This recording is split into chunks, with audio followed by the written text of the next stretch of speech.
Good, happy Monday morning, September 23rd, 2019.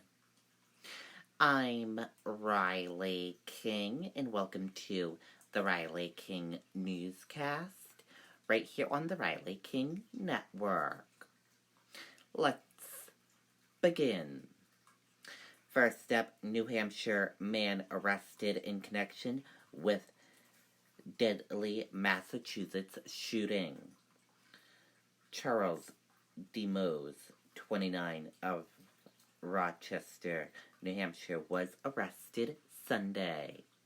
Let's take a listen to the video from WMUR News 9, Tim Callery.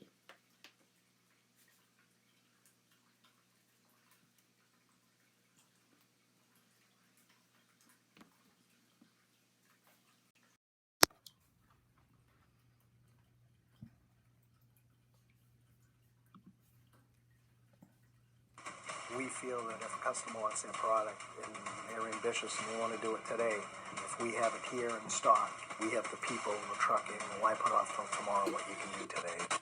Visit us at powellstone.com. Now, a New Hampshire man is in custody, accused in the shooting death of another man outside of a Massachusetts lounge. Good evening. Thanks for joining us. I'm Charisse LeClaire. Police arresting 29-year-old Charles DeMose earlier today. WMUR's Tim Callery is live in Seabrook tonight with what we're learning about this case, Tim. Well, Demas is from Rochester, but he was arrested here in Seabrook earlier this afternoon, and tonight he is facing several charges as he awaits his day in court. The Massachusetts Middlesex District Attorney's Office says around 1 a.m. Saturday morning, 42-year-old Jared Harris of Everett, Mass. Was leaving the Karma Lounge, an establishment located in that city, when he was gunned down. Authorities say Harris got into a physical altercation with 29-year-old Charles Demas of Rochester, New Hampshire, and several other people. During the fight, Demas allegedly went to a vehicle that was parked nearby and grabbed a gun. He allegedly pursued Harris, firing the gun multiple times and striking Harris twice. The victim's girlfriend telling our Boston sister station WCVB that he was a father of two. She was with Harris at the time of the shooting and says he was jumped by a group of people before shots were fired. People who live in the area where the shooting happened are still in shock. The aggressor took it upon himself to think that he's John Wayne. I'm devastated. I don't believe this even goes on here. Police eventually identified Demas as the alleged shooter and obtained a warrant for his arrest on the charges of murder and unlawful possession of a firearm. Sunday afternoon, Demas was located at a Seabrook home and arrested on a fugitive from justice charge by the Massachusetts State Police with assistance of the United States Marshal's Office and Seabrook Police. And now Demas will be arraigned tomorrow in Rockingham County District Court on that fugitive from justice charge. He'll face the other charges down in Massachusetts at a later date. Reporting live in Seabrook, I'm Tim Callery, WMUR News 9. Okay, and there you go on that video and that report.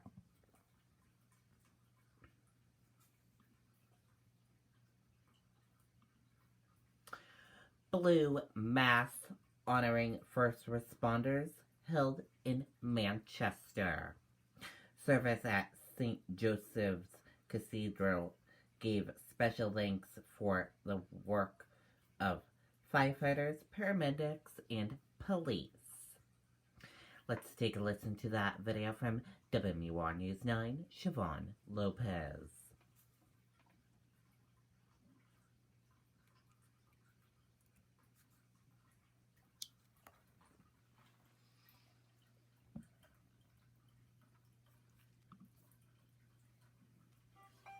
Ew!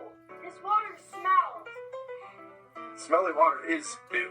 It can be more serious than just the smell. At Captain Well Clean Water Center, we get the ew out of the water and make it.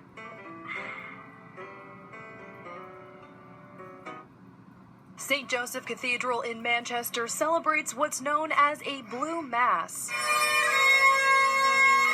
honoring first responders from across the state.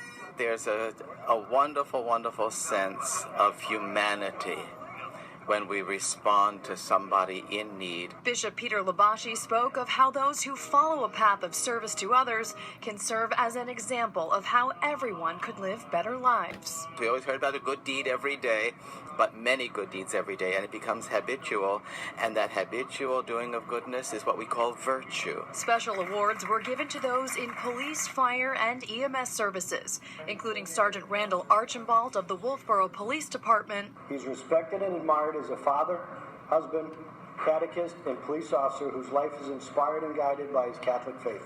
Manchester Fire Captain Kevin Healy. He exemplifies courage and presence of mind during difficult situations. And the members of the St. Anselm College EMS Club. Our passion for medicine between our entire group is just phenomenal. We all work so hard. We run 911 7 days a week, 6 p.m. to 6 a.m. We do standbys for the athletics, the blood drives, you name it, we're there.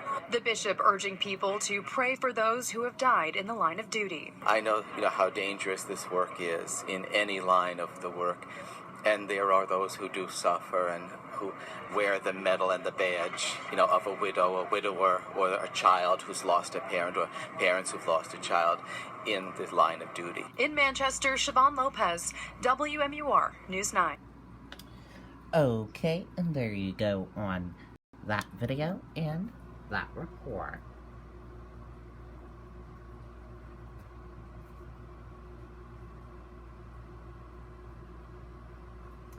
Hiker rescued after injuring ankle on Mount Major. Massachusetts man transported to hospital for treatment. A hiker from Massachusetts required rescuing after injuring himself on Mount Major Sunday. At 10:45 a.m., 911 dispatch received a call from an injured hiker on the Blue Trail on Mount Major in Alton, New Hampshire. Fish and Game, Lakes Region Search and Rescue in Alton firefighters responded to the call for assistance. Peter Finnegan, 59, of Newburyport, Massachusetts, was hiking with a friend. They had summited Mount Major and were returning down the trail when Finnegan slipped on pine needles and rolled his ankle between two rocks. He was unable to stand or bear weight, so his friend called 911 for assistance. Rescuers hiked to Finnegan's location approximately 1.5 miles from the trailhead parking area and carried him out. He was transported by ambulance to Lakes Region General Hospital in Laconia for treatment. Fish and Game asks hikers to always carry appropriate equipment for unexpected situations and be prepared to spend the night if necessary when hiking in the mountains.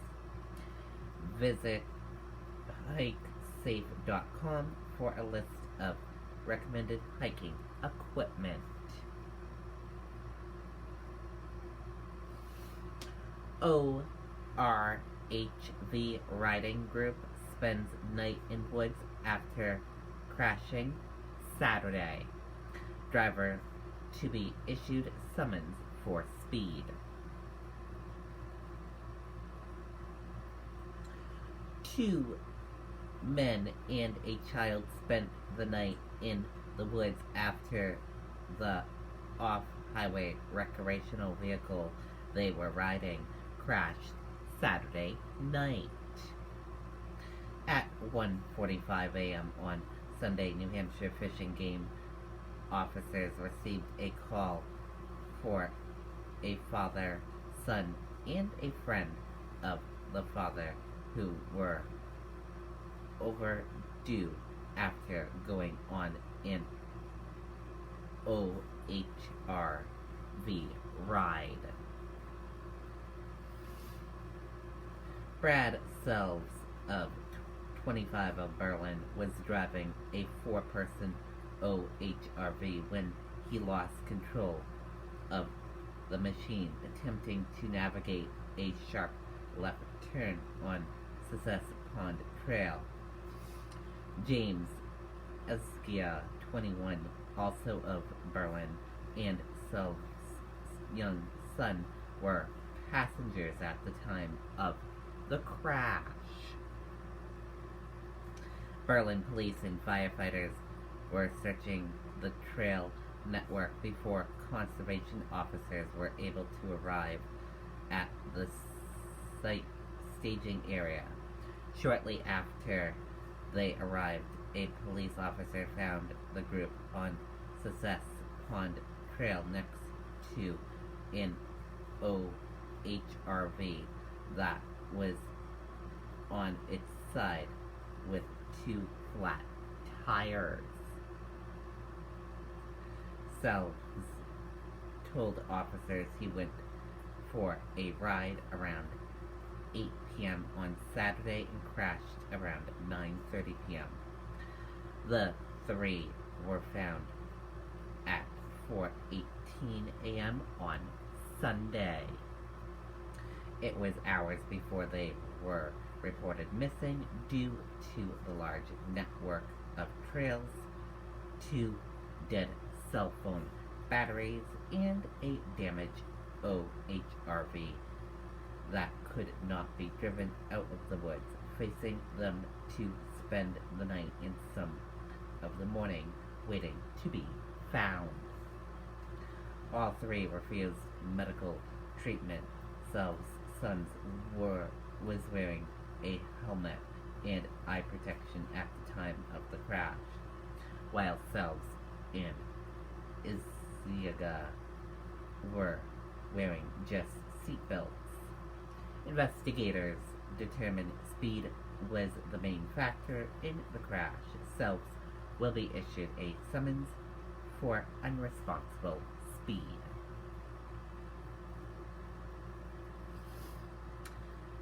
Motorcyclists at fault in crash in Manchester on Sunday. Motorcyclist wasn't paying attention, police say. Let's take a listen to the video from WMUR News 9.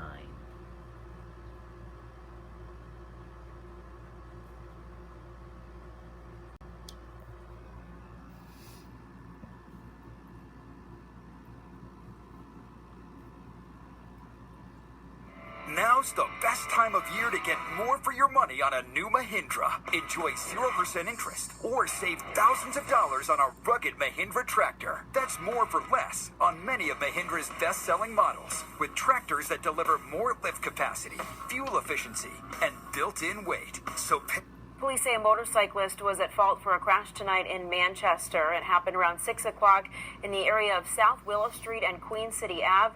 Officials say the motorcyclist was not paying attention and rear-ended the car. There were no serious injuries, no word yet on any charges at this time. Okay, and there you go on that video and that report.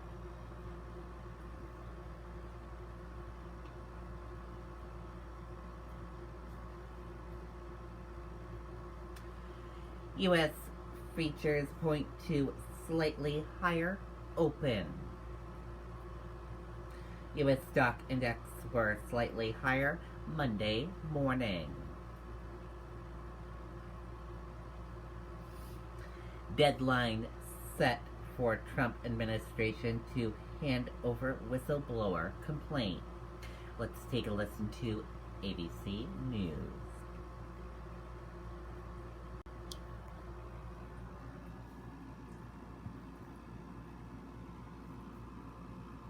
And we begin with that breaking news from Washington. House Speaker Nancy Pelosi threatening President Trump with, quote, a whole new stage of investigation unless the administration turns over to Congress that whistleblower's complaint. At the heart of that complaint, President Trump's phone call with the leader of Ukraine. And for the first time today, the president appears to acknowledge they did discuss former Vice President Joe Biden. In the meantime, tonight, there are calls for the president to release the transcript of that phone call. He says he's thinking about it. ABC's David Wright starts us off at the White House.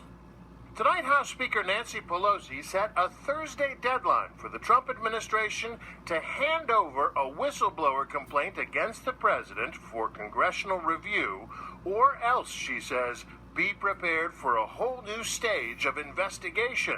At issue is what exactly was said in a July phone call the president had with the leader of Ukraine. The conversation I had with the president of Ukraine was absolutely perfect. And people better find out who these people are that are trying to subvert our country, because here we go again. The Wall Street Journal reports that Trump repeatedly, 8 times, pressured the foreign leader to investigate Joe Biden's son, Hunter. After first refusing to say if Biden came up on the call, today Trump seemed to acknowledge the leaders did discuss the former vice president. The conversation I had was largely congratulatory, was largely corruption, all of the corruption taking place, was largely the fact that we don't want our people, like Vice President Biden and his son, creating to the corruption already in the Ukraine and Ukraine. Ukraine's foreign minister is now backing up Trump's assertion that he didn't pressure anybody. There was no pressure. That was not pressure. I know when I give pressure, and that was not pressure. Well, if that's the case, then why doesn't the president simply release the transcript of that call? Today, President Trump did not rule that out. We'll make a determination about how to release it, releasing it, saying what we said. The problem is, when you're speaking to foreign leaders, you don't want foreign leaders to feel that they shouldn't be speaking openly. But the Trump administration has so far refused to allow the whistleblower's complaint about that conversation to be released to Congress, even after the Inspector General for the Director of National Intelligence determined the complaint was credible and of urgent concern. This weekend, former Vice President Biden hit back at Trump. Trump's doing this because he knows I'll beat him like a drum. And he's using the abuse of power in every element of the presidency to try to do something to smear me. All right, David Wright joins us now live from the White House. And David, in that letter, House Speaker Pelosi told her colleagues she expects the administration to turn over that whistleblower's complaint to Congress by Thursday? That's right, Tom. That is when the Director of National Intelligence, the acting director, is scheduled to appear at an open session. Pelosi warns that if the administration fails to hand over the report by then, she says, quote, they will be entering a grave new chapter of lawlessness. Tom? We will be following those developments all week. All right, David, thank you. Okay, and there you go on that video and that report. And that does it for this morning edition of the Riley King Newscast right here on the Riley King Network. I hope you all have a great rest of your day, and I'll see you back here later on today for another newscast. And I'll have a news report coming up in a little bit. Goodbye, everyone.